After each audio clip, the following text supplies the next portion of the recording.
Generational technology was the slogan for Titleist GT line of drivers and fairway metals, and we have some new additions to that family now. To talk about that, we've got Tom Fisher, Director of Product Marketing for Metals and Irons here at Titleist. We have some big news here, a new model to the GT line. We've got GT1, and we wanted to talk to you about that, for who it fits, why you added it to the line, and really what does it mean for GT. So I guess just overall looking at GT1, why did you decide to add this to the lineup now?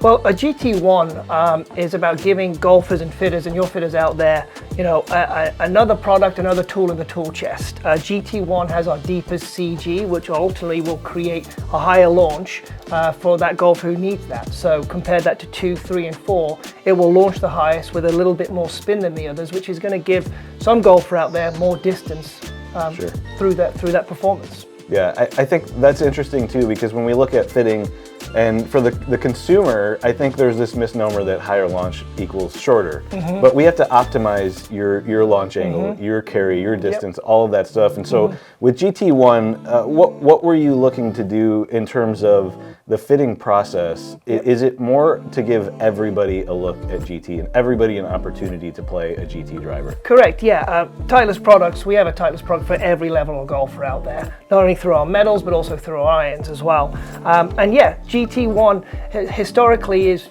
has been made, or our one model historically been made for our moderate to slow swing speed golfer. It usually comes in a lightweight configuration, so similar to GT1, this will come about 50 grams lighter than GT2, 3, and 4. Generally, those slower swing golfers need more launch, need more spin, keep the ball in the air to maximize their distance. So that's really where this CG location has really added for us related to the 2, 3, and 4. But we believe that 1 is going to cast a wider net. We're not only just bringing it out in this lightweight configuration, you also can order this and get this at Carl's in a standard build. So similar build and weight as the 2, 3, and 4, because any speed can benefit from a launch and spin rate. As you said, it's about optimization, matching the right launch and the right spin rate to maximize your distance. And you're going to get all the speed from the 1 like you do from the 2 and the 3. It still has all the technology that the 2, 3, and 4 has. The seamless thermoform crown, split mass construction, speed ring with VFT. It has all the bells and whistles, but just a different CG location that helps golfers get the ball up a little bit higher with a bit more spin to hopefully give them more distance if they need it. And that standard option I think is interesting to me, because it's even more versatility, where you said maybe the lightweight option, slower swing speed, but standard, you think maybe that could fit not just moderate swing speeds, right? No, not at all. We have a sneaky suspicion that the 1 here, the driver, and even the 1 fairway wood, with what we've done to that as well, you might see it played on the PGA Tour and certainly the LPGA Tour in 2025. Speaking of the tours, I know that is involved in the testing process, getting feedback. Whether it's tour players, average golfers, however you've conducted the research, what has been the feedback on this, adding it in now to a line that really has already been really successful? Yeah, GT for us has been an unbelievable success, not only in the marketplace at Carl's, but also on the PGA Tour. I think it's been the most adopted driver we've ever had. And we're not really quick to try and rush it in players' bags. We want it in players' bags and it stays in players' bags. So I think, we've had the most conversion into it. And again, they're super excited about, having the fitters especially, which we get a lot of feedback from Tour, are really excited, again, like I said, just to have this option for that player that needs that launch and spin. I know JJ on Tour is excited about this, and Liam back in Europe as well. And the 1 fairway wood is getting, a lot of chatter as well. Just the shape we've done, the new fore and aft weighting we have to it, similar to the GT4 driver. You can flip the weights to kind of change launch and spin now on the GT1 fairway wood. So tons of versatility, tons of options for not only tour players, but dedicated golfers out at home can also benefit from the performance of GT1. Yeah, let's get into the fairway wood. You mentioned the weighting and being able to switch front to back. What does that do for the average golfer, and why would we utilize that? Yeah, so you move CG back and forth, it will change launch and spin characteristics. So, if golfers are struggling to get the ball up in the air, it is our deepest CG when you put the heavy weight in the back. So that will create, the highest launch for us and highest flight for that golfer. It is also a shallower head as well, so we dropped the CG a little lower as well, so that again will help get that ball up in the air. But then you can flip the weights by moving the 11-gram weight from the back now to the front, to the forward. It's moving CG forward, which will bring the ball flight down, lower the spin, give a golfer a more penetrating ball flight. So potentially more for the faster swingers who generate speed and spin naturally just through their action. The GT1 now is an option for them because it is shallower. It maybe provide more confidence at address because of the shape and the size. Still that beautiful pearl shape, but just a little bit larger footprint, which has seen, we've seen a lot of popularity there on tour and in the marketplace. Is shallowing out the face, is that really for confidence off the turf, or is there also something with the face and how hot you can make the face and the structure? It's more about hitting CG and also the confidence. It also helps with speed as well. The face, if you think about a face of any product on a metal or a driver, that's the sail, right? That is not very aerodynamic. So that's why the one driver is also shallower and faster, because we can make it shallower and make it go through the air faster. So it helps with speed, but it also helps us with CG location. And that CG location will then affect launch and spin rate. So that's really the reason why we've made it shallower. Yeah. What was the impetus behind adding hybrids into the mix? Well, hybrids is obviously another tool that fitters and golfers have to kind of fill out the gaps, right? From their longest playable iron all the way to their driver. So golfers and fitters have a choice. Is it hybrids? Is it utility irons?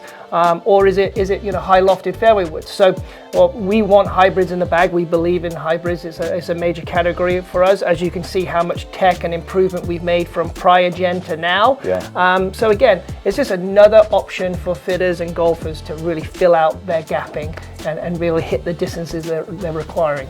Gapping, I think fitting and gapping, I think that's becoming more and more common for the average golfer to really get dialed in, because there are so many options out there. You no longer have to hit what's on the shelf, right? You shouldn't be hitting what's on the shelf. No, absolutely not. Yeah, I mean, for example, 80% of tour players, and I think it should be that, if not more, for the amateur golfers, play a blended set. So that means they don't play the full set of irons through their bag. They have a mixture of hybrids, utilities, high lofted fairway woods, because we believe in what we call the 3Ds, right? It's making sure you have the right distance, the right dispersion, and then the right angle of descent.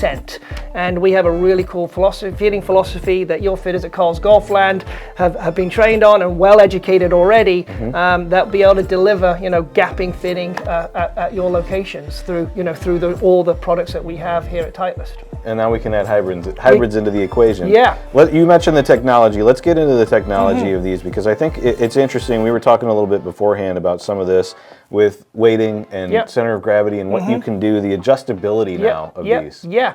So we're introducing the GT1, 2, and 3. They're all different shapes and sizes. So GT1 will be the largest, then GT3 will be the smallest. You can visually see the new technology in all of these three hybrids, which is we've added these new flat weights.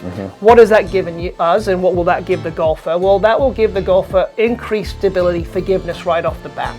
And hybrids and fairway woods are have low forgiveness levels already, low levels of inertia. So when you can add more weight and spread it to the perimeters or move weight back, that can really bump inertia and forgiveness. And forgiveness on a hybrid is pretty big deal when you're trying to hit into a green, over a bunker, over a water hazard. Saving 5 or 6 yards on a mishit is huge. So this is what you're going to experience from these hybrids. Increased forgiveness from prior model. That's significant increased forgiveness from the prior model. But with obviously these flat weights, we can move them. Fitters can move those around so they can optimize performance by moving CG around to either help you with launch and spin, or to line up impact location to where you hit the CG location to where you hit the ball, which unlocks more performance. So tons of adjustability. Not only so in all our hybrids, we have hosel adjustability through our Sure Fit hosel, head weight adjustability, which can help with swing weight, and then CG adjustability that can help ball flight and dispersion. So yeah, we're serious about this category and really cool toys to play with to fill out the gap in the hybrids. Why was the adjustability, especially with the hosel and CG, why was that important to have with the hybrid specifically? I know you said it's important with, it's a precision club really, if we're trying to get some stopping power.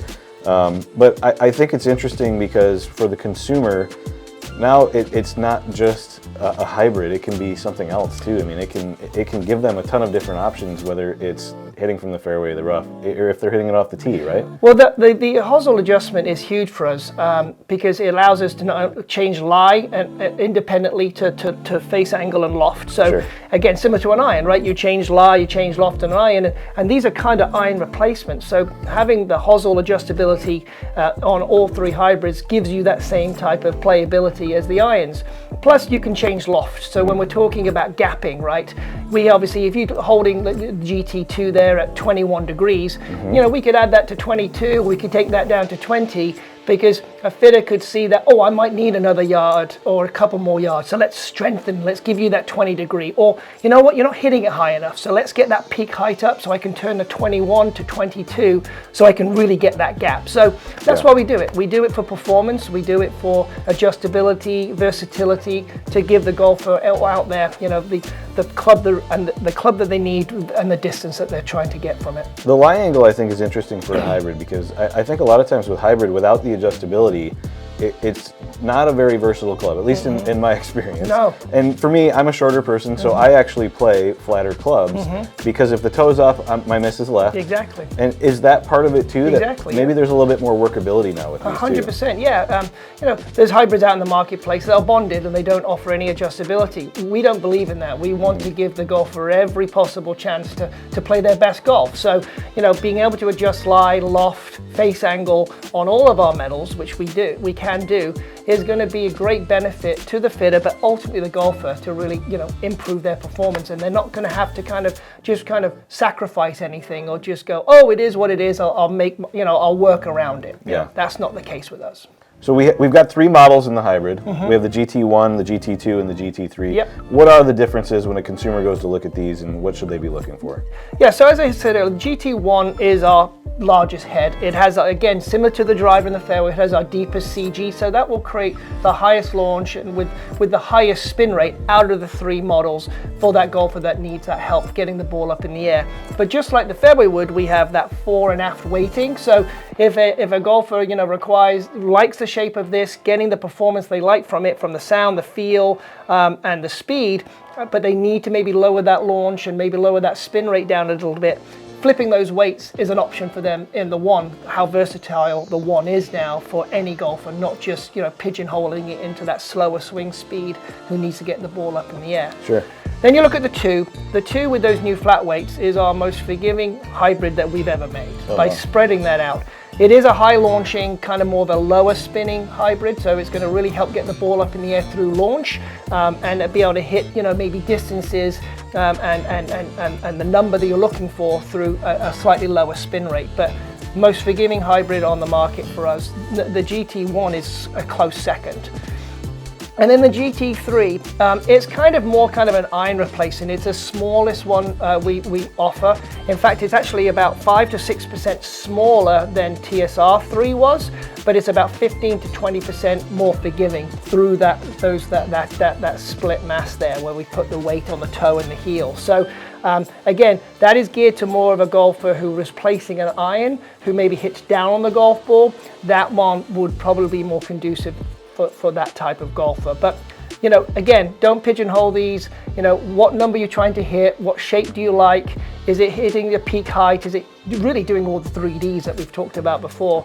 But again, three options, three different ball flights, tons of adjustability for golfers to unlock performance and fill out the gaps in their bag. A ton of versatility, a ton of technology that has gone into the GT line, now even more options for every golfer.